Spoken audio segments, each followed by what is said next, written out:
On revient sur la question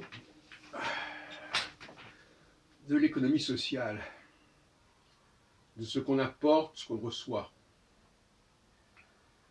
Certaines personnes ont le sentiment d'injustice, de ne pas être payées à leur juste valeur, etc., etc.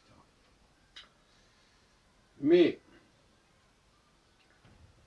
il faudrait quand même faire preuve de reconnaissance pour les dons que nous avons reçus, pour les dons au sens des choses que nous avons reçues à la naissance, pas les dons PayPal, je sais pas quoi. Et celui qui est doté, qui est doué, parce que le mot doué veut dire quelqu'un qui a des dons, il doit déjà être reconnaissant pour ses dons. Et donc, par conséquent, qu'il veuille être payé, reconnu en conséquence, c'est une situation un peu étrange, puisque nous sommes porteurs de dons que nous avons reçus, que nous avons hérités, pas parce que nous avons reçu de l'argent, mais hérités parce qu'il y a des dons qui sont transmis de génération en génération, à travers un peuple, etc. D'ailleurs, j'ai dit il y a longtemps déjà que le nom de Dieu chez les Juifs, ça doit être non pas Yahvé, mais Yahoud. Yahoud avec le Dalet. D'ailleurs, le Hé, le deuxième Hé, ressemble en partie à un Dalet avec une barre parallèle. Et Yahoud, donc loué, soit remercions, reconnaissons Dieu, soit Dieu, pour ce qu'il nous a donné, pour tout ce qu'il nous a apporté. Et plus on est reconnaissant de ce qu'on a reçu, moins on attend une reconnaissance de la part des gens dont on fait profiter. Parce que ces gens qui en profitent, ben, malheureusement pour eux, ils n'ont pas ces dons. Et donc par conséquent, on a un avantage considérable par rapport à eux. Donc paradoxalement, ceux à qui on donne, ce sont les gens qui ne sont pas doués.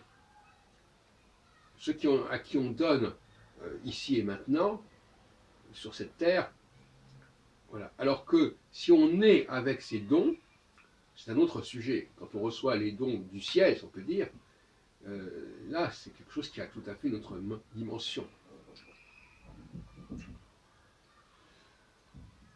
Par ailleurs, bon, j'en ai parlé, je ne reviens pas sur ce que je disais, à savoir que même quand nous recevons des dons dans ce monde, un héritage, une allocation, une retraite, etc., il faut les considérer comme des